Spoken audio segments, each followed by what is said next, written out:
BFM Business, BFM Crypto, les pros. Guillaume Sommerer.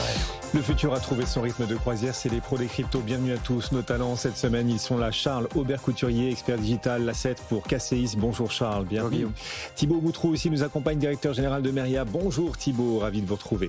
Dans un instant, on parcourra l'ensemble des grandes actus de cette nouvelle semaine crypto. Et Bitcoin qui a passé sous les 60 000 à 58 000. Tiens, Gilles Santacreux aussi est avec nous pour en parler de ce Bitcoin. Ensuite, Gilles, je vous demanderai quel potentiel sur l'Ether. D'abord Bitcoin, trader algorithmique. Vous êtes administrateur du site boursicoté.com. Comment vous voyez les choses? On est passé sous les 60 000 cette semaine. Est-ce que c'est on va dire une nouvelle impulsion baissière qui s'ouvre là? Oui, la zone à surveiller, c'était 61 000 $ pour un Bitcoin. En cassant cette zone, eh bien, on confirme le fait que l'on a divisé par deux donc la valeur du Bitcoin depuis son plus haut, et on confirme une poursuite d'un mouvement baissier. Alors le problème, c'est que sous cette zone des 61 000 $, on n'a pas grand-chose. La prochaine zone de support, c'est 52 500. On a beaucoup de signaux qui sont assez négatifs sur le Bitcoin. On continue à avoir des sorties massives sur les placements Bitcoin. On a des chiffres qui commencent à sortir qui sont assez inquiétants, notamment sur les positions en cours, où il y aurait plus de la moitié des positions en cours qui seraient désormais perdantes sur le Bitcoin. Et tout cela pourrait être, confirmé par justement cette cassure pérenne de cette zone des 61 000. Donc pour sortir, de cette configuration, il faudrait au minimum revenir au-delà des 67 500 $ pour un Bitcoin. Mais là, pour l'instant, et on l'a vu hier notamment, on a eu un début d'accélération, eh bien, on continue à s'inscrire dans un mouvement baissier. Et sur l'Ether, comment est-ce que vous voyez les choses? Est-ce que l'Ether face au Bitcoin s'en sort mieux et doit s'en sortir mieux ou toujours pas? Non, toujours pas. Le point de repère, c'est le point bas que l'on avait eu le 6 février. Lorsque nous étions sur la précédente phase d'accélération, donc c'était au début du mois de juin, on a cassé cette zone de support des 1740 $ pour un Ether, et on a marqué un contact sur une autre zone de support qui était identifiée à 1535 $. Et là, on est en train de retester cette zone des 1535. Donc, le fait de casser comme ça des supports simultanément, eh bien, maintient, je dirais, l'Ethereum dans une dynamique baissière là aussi. Et en cas de cassure justement de cette zone de support, eh bien, le prochain objectif se situe à 1375 $ pour un Ethereum. Donc ça reste baissier là aussi, comme quasiment sur l'ensemble des cryptos. Gilles Santacreux, boursicoté.com. De quoi parle-t-on cette semaine? De quoi va-t-on parler avec nos pros des cryptos? D'abord Binance qui, pour ses utilisateurs français, quitte le pays. Et pour ceux qui obtiennent l'agrément, Meria d'ailleurs en fait aussi partie. Comment rester conforme et compétitif? Ces enjeux, on va bien sûr en parler. On évoquera l'euro numérique, la confidentialité. Finalement, avec l'euro numérique, la confidentialité sera-t-elle quand même préservée? Les députés européens ont voté en faveur de l'euro numérique cette semaine, mais ils ont mis l'accent sur le effet de la confidentialité. Nos pros nous diront de quoi il s'agit. Comment l'euro numérique pourrait-il vraiment respecter votre confidentialité? Est-ce qu'on doit y croire? Ça lèverait un lièvre important, on en parlera. Et on parlera aussi de Facebook. Est-ce que le Libra, vous savez, la monnaie que voulait mettre en place Facebook il y a quelques années, sera de retour sous une autre forme? Son fameux projet de monnaie pourrait revenir à travers les stablecoins. Explication à suivre. C'est votre épisode hebdomadaire des pros des cryptos à retrouver tout au long du week-end. En podcast, en replay sur notre chaîne YouTube BFM Business. C'est parti. BFM Business, BFM Crypto, les pros. Avec donc Charles Aubert-Couturier, bienvenue Charles, ravi de vous retrouver. Bonjour Guillaume. Et Thibaut Boutroux, bonjour Thibaut, ravi également de vous retrouver. Le dollar remonte très fort, l'euro est passé cette semaine sous le $14, quand même assez majeur, quoi. On était à 1,19 il y a quelques semaines à peine. Donc le dollar qui remonte, quel est le lien là entre l'évolution du dollar et une stratégie monétaire donc et le potentiel du Bitcoin? Parce que c'est vrai qu'on a vu le Bitcoin cette semaine passer sous les 60 000 à 58 000. Est-ce qu'il y a un lien aussi avec cette remontée spectaculaire du dollar? Alors, une corrélation directe, je ne sais pas, mais en tout cas, on est au cœur d'une des propositions de valeur de Bitcoin, en réalité, quand on parle de la politique monétaire et du dollar d'une part, et de Bitcoin d'autre part. À court terme, en effet, on se rend compte que les taux d'intérêt augmentent, et notamment les taux de la Fed restent au-dessus des taux de la BCE, ce qui crée un attrait pour le dollar, d'où cette compétitivité accrue du dollar face à d'autres devises.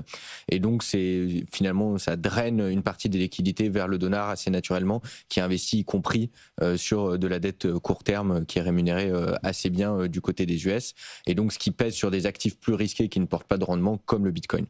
Après, à plus long terme, en réalité, ce sur quoi on investit quand on investit dans le Bitcoin en partie, un des rationnels d'investissement, c'est justement de se dire qu'il n'y a pas de soutenabilité pour avoir un dollar qui soit aussi fort. Pourquoi ? Parce qu'aujourd'hui, le taux d'endettement aux US, il est très important, le déficit, il est de près de 6%, et donc en réalité, on mise sur le fait qu'il va y avoir de l'inflation et il va y avoir la nécessité de réimprimer du dollar, et donc derrière de rendre plus attractifs des actifs comme Bitcoin qui sont limités à 21 millions d'unités. Oui, donc dollar en hausse en ce moment, figurez-vous. Stratégie est aussi impactée parce que la chute du Bitcoin, c'est pas une bonne nouvelle en tout cas pour Stratégie. Le titre est passé sous les 100 $ d'ailleurs pour la première fois en 2 ans et demi.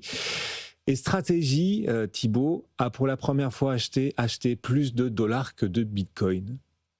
Ouais, effectivement, c'est un petit peu un nouveau paradigme qu'on observe depuis plusieurs semaines, depuis plusieurs mois, même côté stratégie, avec une conviction qui reste inchangée, c'est-à-dire qu'on ne les a pas vus changer leur thèse. L'objectif, c'est toujours d'accumuler un maximum de Bitcoin. Par contre, avant, c'était peut-être accumuler à tout prix, presque tête baissée sans réfléchir. Et là, on entre dans une nouvelle phase où l'idée est toujours d'accumuler, mais peut-être de manière un peu pragmatique. On bascule vers une institution financière qui est totalement adossée à Bitcoin. Et pour ça, il y a plusieurs raisons, hein. Déjà, le coût pour lever de l'argent est de plus en plus tendu pour eux. Ils ont remarqué aussi là, ce fameux test où ils ont vendu un petit peu de Bitcoin en début de mois. On a vu un peu l'effet que ça pouvait avoir sur le marché, notamment l'effet médiatique sur Stratégie et l'impact sur leur cours. Et donc, je pense qu'il y a aussi une volonté de dire il ne faut pas qu'on se retrouve dans une situation où on est contraint de vendre dans des mauvaises conditions. Donc, l'idée d'avoir un matelas finalement en dollars, c'est peut-être pas inintéressant. Ça nous donne peut-être un petit peu plus de marge de manœuvre. Et en plus de ça, ça nous permet demain, si on a des opportunités d'achat plus basses, de pouvoir racheter avec ce matelas plutôt que de lever de l'argent. Donc, c'est vraiment une nouvelle ère dans laquelle on entre pour Stratégie, beaucoup plus pragmatique, et c'est aussi une manière finalement de rassurer les investisseurs en disant voilà, nous effectivement on a cette conviction sur Bitcoin, on veut continuer en accumuler, mais on ne veut pas le faire n'importe comment, on veut le faire intelligemment pour assurer aussi la pérennité de l'entreprise. Et à partir de quel cours du Bitcoin le groupe Stratégie donc serait-il obligé d'en revendre des Bitcoins à nouveau pour honorer ses engagements en matière de dette notamment, Charles ? Ouais, c'est pas tant un seuil ou un niveau de Bitcoin. Aujourd'hui, clairement, ils sont en perte, hein, en moins-value latente. Ils sont à peu près à 10 milliards, autour de 10 milliards de moins-value latente, entre le prix moyen d'acquisition qui est autour de 75 000 $ et le cours actuel qui est à 60 000 $. Ça fait à peu près 10 milliards de moins-value latente. C'est plutôt un enjeu de financement. Est-ce qu'ils sont en capacité d'avoir du cash pour, comme le disait Thibaut, rencontrer les échéances qui arrivent, des paiements de dividendes, des paiements d'intérêts, etc., etc. Et là, il y a une forme d'effet ciseau, hein. Si on regarde un petit peu les chiffres quand même, on avait près de 7 ans de couverture il y a quelques mois. Là, on est descendu à près de un peu plus d'1 an de couverture. Donc, on voit qu'il y a moins de cash, plus de besoins de financement, plus de besoins de remboursement. Et donc, c'est ce que disait Thibaut, hein, il y a la volonté de créer une trésorerie aussi en dollars pour pouvoir faire face à ces échéances-là sans avoir à vendre du Bitcoin. Alors que le dollar monte, on parlera de Binance dans un instant, qui va quitter la France, bien sûr, ça intéresse plein de gens, mais alors que le dollar monte, la dédollarisation, elle se confirme. Ça peut paraître paradoxal, mais on peut avoir une valeur du dollar en hausse pour plein de raisons, spéculatives, etc., un contexte géopolitique, et puis parallèlement quand même des banques centrales qui veulent moins dépendre de ce dollar, et ça se confirme, Thibaut, les banques centrales continuent de vouloir acheter de plus en plus d'or plutôt que du dollar. Ouais, c'est deux indicateurs qui sont différents. On peut avoir une dédollarisation et donc effectivement le poids du dollar qui a tendance à baisser dans les réserves des banques centrales, et pour autant, à court terme, le dollar qui s'apprécie pour différents facteurs. Et d'ailleurs, cette dédollarisation, elle, à moyen long terme, peut-être qu'elle servira aussi Bitcoin, puisque ce qu'on regarde, c'est que les banques centrales ont cette vocation à être de plus en plus souveraines, et elles sont en recherche de diversification. Et donc aujourd'hui, effectivement, la prime est à l'or pour tout son historique, mais ça ramène un peu quelques discussions autour de Bitcoin. Est-ce qu'il a cette capacité à devenir un actif souverain totalement indépendant ? Donc intéressant pour les banques centrales dans le cadre de cette diversification. Donc on a ce phénomène qui continue, qui ouvre la porte à Bitcoin. On continue un petit peu toute cette narrative autour des réserves en Bitcoin sur les trésoreries. On va voir ce que ça donne sur le long terme. Et donc Binance qui va quitter la France, ça c'est quand même la grosse actu de la semaine. Et on parlera de Meria qui a obtenu l'agrément, comme beaucoup d'autres, mais enfin beaucoup d'autres. Il y a beaucoup qui l'ont pas. Et donc Binance, c'est désormais confirmé et officiel. Dans un email adressé à ses utilisateurs, Binance confirme que ni Binance France ni aucune autre entité du groupe n'obtiendront l'agrément MiCA d'ici au 30 juin. Pour les utilisateurs, ça va changer quoi, Charles ? Alors, pour les utilisateurs, déjà, il n'y a pas d'urgence particulière, entre guillemets. C'est-à-dire que c'est la fin des services pour Binance. C'est-à-dire qu'il n'y a plus de possibilité à compter du 1er juillet, et ça a été annoncé par Binance, qui a envoyé un mail à l'ensemble de ses utilisateurs, qu'il n'y aura plus la possibilité de faire des trades, d'acheter, etc., etc.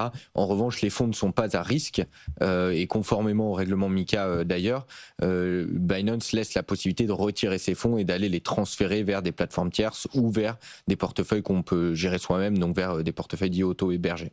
Donc les fonds, eux, ne sont pas à risque. Et après, il y a peut-être une deuxième lame, c'est plutôt les positions à effet de levier qui, elles, doivent être clôturées avant, je crois, octobre prochain. Donc ça, il y a peut-être un peu plus de gestion à faire de la part de l'utilisateur. Mais sinon, les fonds ne sont pas à risque à court terme. En tout cas, il n'y a pas de gel du compte ou autre. Il y a la possibilité, tout simplement, pour les utilisateurs eux-mêmes de retirer leur crypto. Oui, et on pourra le faire aussi après le 1er juillet. Tout à fait, exactement. Oui, j'ai peut-être pas été assez précis, mais en effet, ça pourrait être fait après le 1er juillet pour tous les utilisateurs. Et justement, on voit tout un tas de plateformes qui commencent à se positionner pour essayer de récupérer une partie du gâteau. C'est vrai que voilà, il y a quand même pas mal de promos du côté des acteurs qui ont obtenu l'agrément pour les attirer, des bonus. Voilà, il faut se laisser tenter, Thibaut. On vit quelque chose d'assez inédit. Moi, en 10 ans, j'ai jamais vu un phénomène comme celui-ci. Je pense que beaucoup ne représentent pas le poids de Binance. Aujourd'hui, Binance est quand même la plateforme qui avait le plus d'utilisateurs, notamment en France, et des volumes qui sont colossaux. Et donc là, on a une fenêtre de 10 jours pendant laquelle ces capitaux ils doivent se repositionner. Et donc, dans un contexte marché comme celui où on est actuellement, avec Bitcoin et Ether qui continuent de plonger, un intérêt pour le grand public qui est pas forcément au rendez-vous depuis maintenant quelques mois, c'est une occasion d'aller faire de l'acquisition qui est presque inespérée. Donc nous, on l'a constaté globalement. Sur les 48 dernières heures, je fais l'équivalent de 2 mois de dépôt et de flux entrants. En 10 ans, j'ai vu ça peut-être 1 ou 2 fois dans des contextes de marché très haussiers, mais dans ce contexte de marché, c'est assez inédit. Donc naturellement, toutes les plateformes essayent d'en jouer pour récupérer un maximum de trafic et de flux, surtout qu'on sait qu'une fois que le flux il vient, il va mettre plus de temps à ressortir. Donc forcément, c'est assez important pour les plateformes dans ce contexte marché. Après, là où je veux effectivement mettre quand même un petit holà et temporiser, et c'est ce que Charles a dit, on a vu aussi beaucoup de plateformes communiquer avec des manières un petit peu agressives et un petit peu parfois détournées, en mettant presque la pression et en créant une espèce d'urgence chez les utilisateurs. Il faut rappeler vraiment que les services de Binance ne vont pas s'arrêter du jour au lendemain. Oui. Les fonds ne sont pas en danger. Et ça, c'est important parce qu'on voit parfois des gens qui ne sont pas préparés et qui ont tendance à vouloir prendre des décisions un petit peu dans la précipitation et qui vont avoir tendance parfois à faire des bêtises. Donc, il faut rappeler ça. Il faut être hyper vigilant du coup sur toutes les promotions. Hyper vigilant aussi sur les bonus parce qu'effectivement, il y a beaucoup de plateformes qui mettent en place des choses très attractives, mais il faut bien regarder les conditions et comment on peut être éligible parce que parfois, on peut avoir tendance à se précipiter et on se rend compte que dans les petites lignes, finalement, c'est attractif, mais sous certaines conditions. Donc, attention à tout ça. Mais effectivement, pour les plateformes, opportunité inédite. Et encore une fois, moi, j'ai rarement vu une traction. Nous, jour et nuit, notre support est assez débordé depuis que Binance a fait son annonce. Donc, il faut évidemment, pour les plateformes, profiter de cette opportunité. Exactement. Et pour les utilisateurs, donc, bien sûr, bouger leurs fonds, mais encore une fois, 1, sans urgence, et 2, sans se faire avoir par des arnaques. Il y en a des arnaques en ce moment, justement, les gens qui veulent attraper ces nouveaux utilisateurs. Oui, bien sûr. Il y a tout un tas d'arnaques, les plus traditionnelles, des faux conseillers, des faux mails, des spams, etc., des SMS. Je pense qu'il y a un autre aspect sur lequel il ne faut pas se précipiter, c'est que pour certains, c'est ouvrir un compte sur ces exchanges-là, c'est aussi accéder aux cryptos, acheter, etc. Mais ils n'ont pas forcément manipulé ce qu'on appelle des dépôts, des retraits avec des adresses qui leur sont fournies par un partenaire à droite à gauche. Donc c'est pas anodin non plus comme transfert de se dire je vais prendre l'adresse d'une plateforme, la mettre sur une autre plateforme, retirer, pas faire d'erreurs dans le copier-coller, etc. Donc il y a aussi des erreurs humaines. Donc c'est pour ça qu'il ne faut pas se précipiter et bien regarder quand on fait. On est à combien de plateformes là qui ont obtenu l'agrément et qui n'ont pas obtenu l'agrément en Europe? Ouais, on arrive finalement à ce qu'ambitionnait de faire Mika d'une certaine manière, c'est-à-dire qu'on est descendu de près de 3000 plateformes qui étaient régulées au niveau national dans les différents pays européens à aujourd'hui près de 200 plateformes qui sont régulées sous Mika. Donc on voit qu'on a près de 75% de pertes. Il y a peut-être deux effets à juste capturer là-dessus. Il y a un effet qui est évidemment les règles de conformité qui sont beaucoup plus élevées et qui ont d'une certaine manière écrémé toute une partie de l'écosystème. Et le reste, c'est quand même aussi un des avantages malgré tout de Mika, c'est d'appliquer la réglementation à un endroit. Donc il n'y a plus de notion d'application nationale où il faut être régulé sur 2-3 pays différents et donc aller chercher à chaque fois une licence nationale, ce qui crée des formes de doublons de licences, puisque je devais avoir, si je voulais opérer par exemple comme Kraken en France, ensuite en Italie, ensuite aux Pays-Bas, il fallait à chaque fois que j'ai une licence différente, donc ça multipliait les licences. Mais donc on arrive à ces chiffres-là. Alors Thibaut, vous, Meria, vous l'avez obtenu, vous faites partie de ces 200 qui ont obtenu l'agrément Mika, d'abord bravo. Est-ce que pour vous conformer, vous avez dû vous adapter, comment rester compétitif, quand même, vous êtes un groupe commercial compétitif et conforme à Mika à la fois? Est-ce que parfois c'est contradictoire? Est-ce qu'il a fallu faire des sacrifices? Non, clairement, ça change effectivement beaucoup de choses. On passe de la cour des petits, entre guillemets, à la cour des très grands, dans un espace de temps qui est très très court. Je crois que c'est William O'Rourke de Orwell qui le rappelait sur le plateau. Jamais c'était arrivé dans un environnement financier qu'on applique une régulation sur un temps aussi court, avec parfois des pure players qui partaient du coup de rien et qui devaient en quelques années se conformer à un cadre qui est extrêmement exigeant et extrêmement strict. Donc ça, forcément, ça impacte beaucoup de choses. Ça impacte la compétitivité, ça impacte l'agilité. C'est d'un coup beaucoup plus de coûts, beaucoup plus de structuration. Et donc forcément, alors quand on est un très très gros acteur, peut-être qu'on peut se permettre d'investir à différents endroits et de couvrir un petit peu toutes les lignes. Mais quand on est un acteur un peu plus petit, forcément, à un moment donné, il faut être capable de faire des choix, il faut se spécialiser davantage. D'ailleurs, quand on regarde les 200 acteurs qui sont aujourd'hui agréés, en réalité, ils couvrent tous pas tout à fait le même spectre et le même nombre de services. Donc, on ne va pas retrouver les mêmes services chez ces 200 acteurs. Donc, il faut regarder un petit peu aussi ces spécialités-là. Mais c'est certain que il y a des choses qu'on ne peut plus faire exactement de la même manière. Et on tend aussi à une espèce d'harmonisation, étant donné que les contraintes sont les mêmes pour tout le monde. On va retrouver des offres qui vont plus ou moins se ressembler aussi chez les acteurs. Donc, ça implique de remettre un petit peu d'ingéniosité pour se différencier, pour être compétitif par rapport aux autres acteurs. Et ça, c'est pas toujours évident à faire concorder avec ce qui nous est imposé en termes de coûts réglementaires. Donc, évidemment que l'innovation en prend un coup. Par contre, le lancé de ça, c'est que pour les utilisateurs, ce sera peut-être un petit peu plus simple pour se repérer. Il y a juste une chose que je ne comprends pas complètement dans ce dossier, c'est qu'on n'aura plus Binance en France, mais Binance ne renonce pas à rester en Europe et d'ailleurs via la France. Thibaut, est-ce que vous pouvez nous expliquer? Binance en Europe, c'est pas complètement fini encore? Non, c'est même, ils l'ont même confirmé publiquement. Leur volonté, c'est de se réguler en Europe. Alors là, ils ont un dossier qui était en cours en Grèce depuis un peu plus d'un an. Finalement, a priori, ça aboutira pas dans les conditions espérées en Grèce. Donc, il y a une nouvelle instruction qui va repasser. En France ou pas, on ne sait pas. Pour l'instant, ce qu'on sait, c'est qu'il n'y a pas de dossier qui a été déposé en France. Donc, si c'est en France pour l'instant, c'est pas engagé.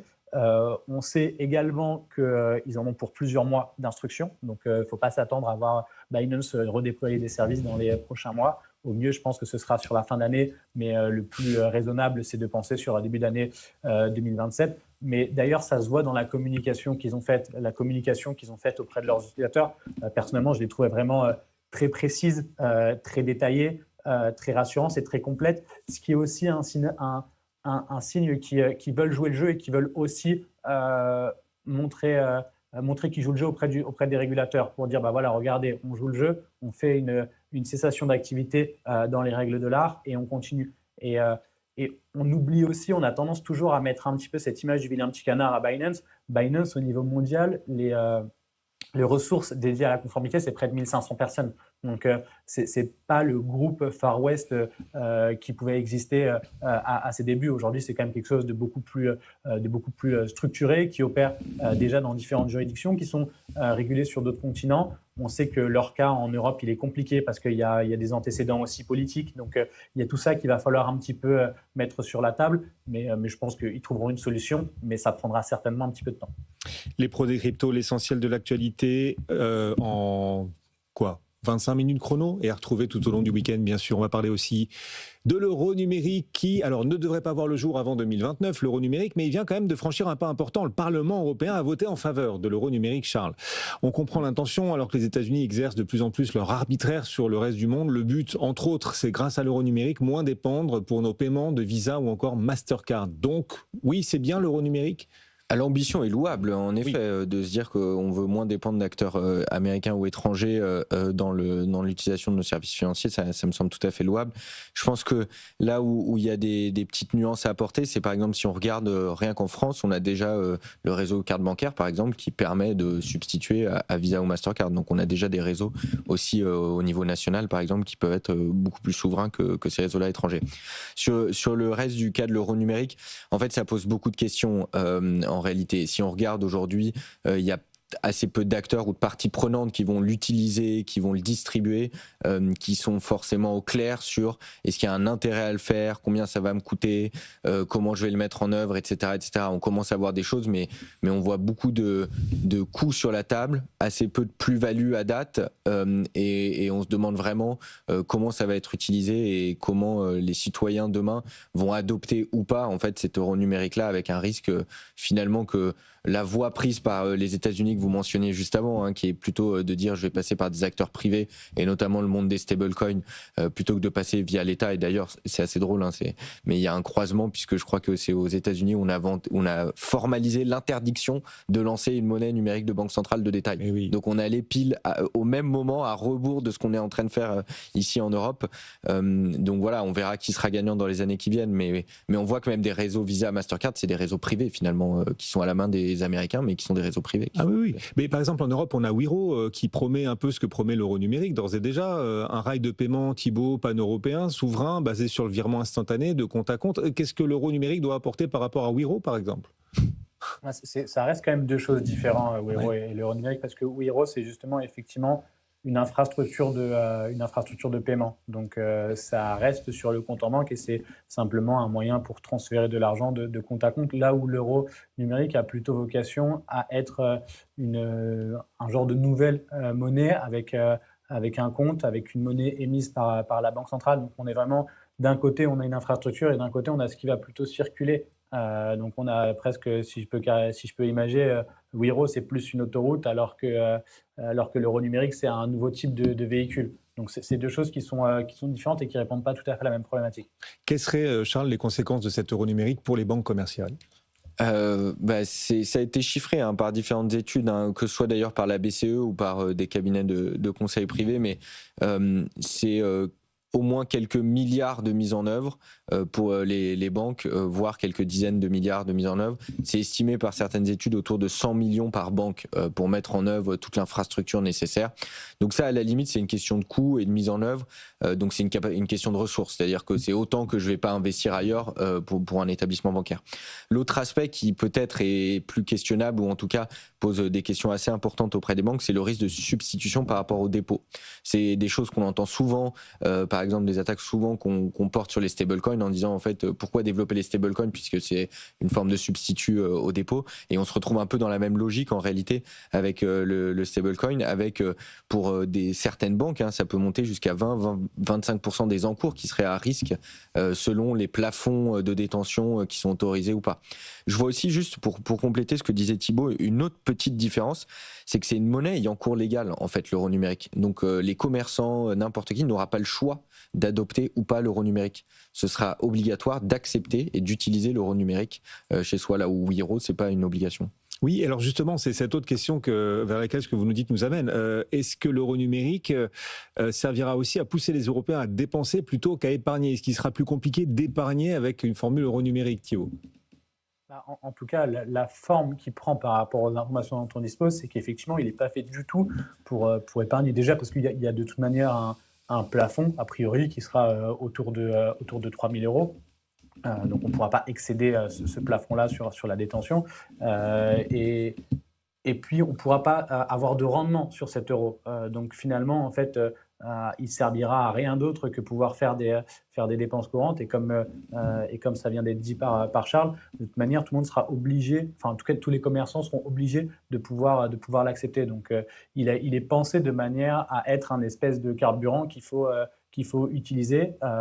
Sinon, on ne sait même pas ce qui va pouvoir en advenir. Potentiellement, demain, il y a ces craintes autour du crédit social, cette crainte avec peut-être une durée de péremption sur ces euros. Tout ça sont en fait une programmabilité qui pourra être mise en place, mais en tout cas, la forme que ça prend, effectivement, ce sera plutôt quelque chose qui aura vocation à circuler dans des temps assez courts plutôt que d'être conservé sur du long terme. Et de toute manière, on ne pourra rien en tirer. Donc, avec l'inflation, globalement, garder son euro numérique n'aura aucun sens. Et alors, l'une des principales craintes, notamment de l'écosystème crypto, mais pas que, largement là aussi vis-à-vis de l'euro numérique, c'était qu'on perde un petit peu notre vie privée du fait de cet euro numérique. Les députés européens ont voté en faveur de l'euro numérique cette semaine, mais ils ont voulu ajouter une touche sur la confidentialité. Confidentialité renforcée par les preuves à divulgation nulle de connaissances.